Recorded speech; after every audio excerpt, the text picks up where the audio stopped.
नमस्कार। आपका बहुत बहुत स्वागत है। हमारी कुंडली में तीन भाव ऐसे होते हैं जिन्हें बहुत खराब कहा जाता है। छठा भाव, आठवां भाव और 12वां भाव। अगर इनकी दशा चलती हैं या चलने वाली होती हैं तो आदमी काफी तनाव में आ जाता है। उसमें से भी अष्टम भाव को बहुत खराब कहते हैं, क्योंकि वो नवम भाव जो आपके भाग्य का होता है उसका 12वां भाव होता है, यानी कि हानि का होता है, दुर्भाग्य का, दुख का होता है। तो आदमी परेशान हो जाता है जब अष्टम भाव की दशा चलती है कि अब तो मेरे पास दुख आने वाले हैं, मेरा दुर्भाग्य मेरे साथ जुड़ जाए। लेकिन ऐसा नहीं होता। अष्टम भाव भी आपको राजयोग दे सकता है। अष्टम भाव से हम राजनीतिज्ञ को भी देखते हैं। बहुत बड़े राजनेता जिनकी कुंडली में अष्टम भाव की महादशा चल रही थी, बहुत ऊंचे पदों पे पहुंचे। यानी कि ये एक शासन करने का घर भी है, क्योंकि ये चतुर्भाव जो राजगद्दी कहलाता है उसका पंचम भाव है, यानी कि त्रिकोण। तो कोई भी भाव का त्रिकोण उस भाव के अच्छे पद देता है, उस भाव की वृद्धि करता है। इसी प्रकार अष्टम भाव से हम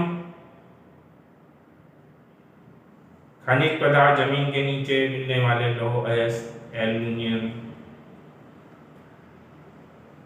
और पेट्रोलियम, कई ऐसे पदार्थ प्राप्त करते हैं जिनका बिजनेस करके, यानी कि अष्टम भाव का उपयोग करके बहुत बड़े बड़े इंडस्ट्रिस्ट हुए हैं, उद्योगपति हुए।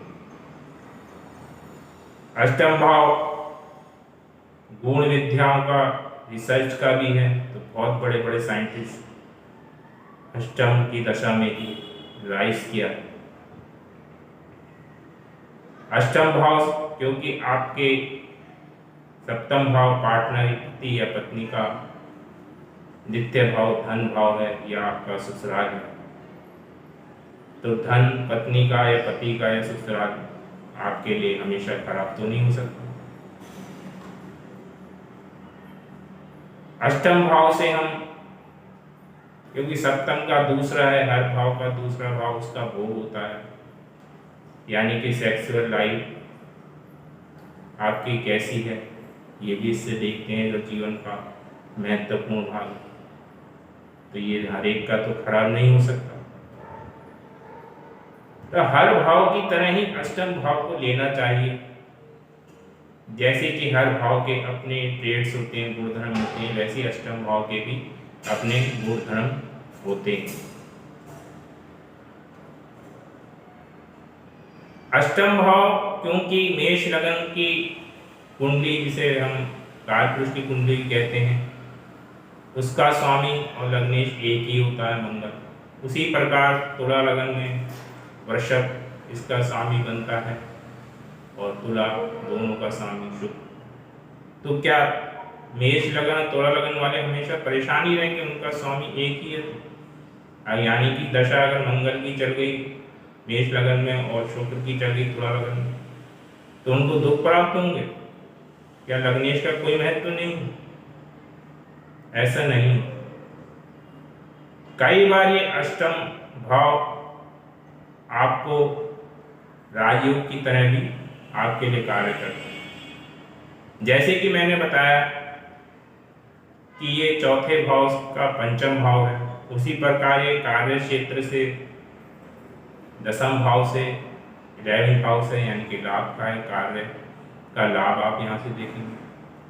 वैसे ही पंचम भाव बहुत शुभ माना जाता है। तो पंचम भाव का सुख, चौथा भाव अष्टम है, यदि पंचम भाव का ज्ञान आपको अष्टम से संबंध है तो पंचम भाव से संबंधित सुख आपको मिले, अष्टम भाव से संबंधित सुख आपको मिले। तो ये कब आपके लिए बहुत अच्छा कार्य करने लगता है? जब लग्नेश और अष्टमेश अगर अलग अलग ग्रह हैं, मेष लगन और शुक्र लगन की बात नहीं कर रहा हूँ, उसमें तो एक ही ग्रह हो जाता है। और मैंने आपको पहले ही क्लियर कर दिया कि एक ही ग्रह होने से ये नहीं कि दुखी प्राप्त हो। इसी प्रकार जब अलग अलग होंगे और युति बनाएंगे, लग्नेश के साथ अष्टमेश जुड़ जाएगा, तो आप में राजनीति के सारे गुण होंगे।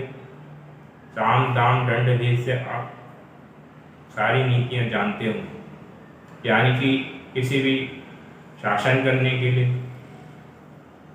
या समाज में, घर में आप अच्छी तरीके से अपना रुतबा जमा पाएंगे। अगर लग्नेश और अष्टमेश की युति है और अष्टमेश की दशा चल गई है तो आप राजनीति के क्षेत्र में या जहाँ इन नीतियों की जरूरत पड़ती है वहाँ आप अवश्य ही सक्सेस हो। इसके अलावा अगर दशमेश और अष्टमेश की युति बन गई तब भी आपको ये क्वालिटी मिलेगी। अष्टमेश क्योंकि अष्टम भाव हमारा जमीन से नीचे प्राप्त होने वाली चीज़ों से जुड़ा हुआ है, जैसे पेट्रोलियम हुआ, लौह अयस्क हुआ जिससे स्टील बनता है, एल्युमिनियम के अयस्क हुए जिससे एल्युमिनियम बनता है। तो अष्टम भाव की चीज़ों का उपयोग, पेट्रोलियम, स्टील, एल्युमिनियम का उपयोग करके बहुत बड़े बड़े उद्योगपति बने हैं। उनका कार्य क्षेत्र का स्वामी या अष्टमेश दोनों युति में हो सकता है, या लग्नेश या अष्टमेश युति में होगा। तो अष्टम की दशा में बहुत बड़े बड़े उद्योगपति बन जाते हैं।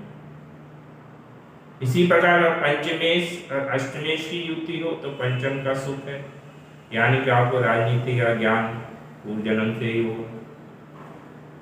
आप रिसर्च के क्षेत्र में या परा विद्याओं का ज्ञान आपको होगा, यानी कि पूर्व जन्म के पूर्ण करने आपके पूर्ण कर्म अष्टम भाव से जुड़ गए हैं। तो ज्योतिष में भी आप रुचि रखते हैं तो ज्योतिष में भी काफ़ी आगे जा सकते हैं। तो इस प्रकार से अष्टम भाव राजयोग भी देता है। बड़े बड़े मैंने आपको बताया इंडस्ट्रिस्ट हैं या राजनेता हैं या अपनी फील्ड के माहिर हैं, विद्या जिनको है, अपनी फील्ड की नॉलेज है। उसके अलावा अगर आपका नवम भाव और अष्टम भाव भी युति में है तो वो भी खराब नहीं है। आप सोचेंगे मेरा भाग्य के साथ दुर्भाग्य जुड़ गया, ऐसा नहीं। नवम भाव से हम गुरु भी देखते हैं और अष्टम भाव से गूढ़ विद्याओं को देखते हैं जो रिसर्च में काम आती हैं और वैसे भी कई काम आती हैं। तो जो गुरु जिंदगी भर कार्य करने के बाद ये सब प्राप्त करता है, अगर आपकी युति उससे हो गई है तो आपको बिना मेहनत के ही वो सब विद्याएं गुरु के द्वारा प्राप्त हो जाती हैं। तो इस प्रकार से अष्टम भाव आपकी कुंडली में कैसे कार्य कर रहा है, ये कुंडली के आधार पे अष्टम भाव की स्थिति देखकर, अष्टम भाव कैसी स्थिति में है, मैलेफिक प्रभाव में तो नहीं है, शुभ प्रभाव में है, तो अच्छे रिजल्ट्स आपको अवश्य प्राप्त होंगे। अन्य भाव की तरह इसके भी अपने गुण धर्म होते हैं। अगर ये मैलेफिक प्रभाव में हुआ, बहुत ज़्यादा पाप प्रभाव में, तभी आपको दुख मिलेंगे या दुर्भाग्य आप जिसे कह सकते हैं हो सकता है। वो हर भाव के साथ है। जो भी भाव खराब होगा वो अपने ट्रेड्स या अपने गुणधर्म आपको अवश्य देगा। तो इसलिए आप अष्टम भाव से कभी डरे ना। अगर उसकी दशा आ रही है या आने वाली है तो पहले आप उसकी अच्छी तरीके से विश्लेषण कर लें कि ये कैसी स्थिति में है। और वो उसी के अनुसार आपको फल दें। तो इस वीडियो में इतना ही। धन्यवाद।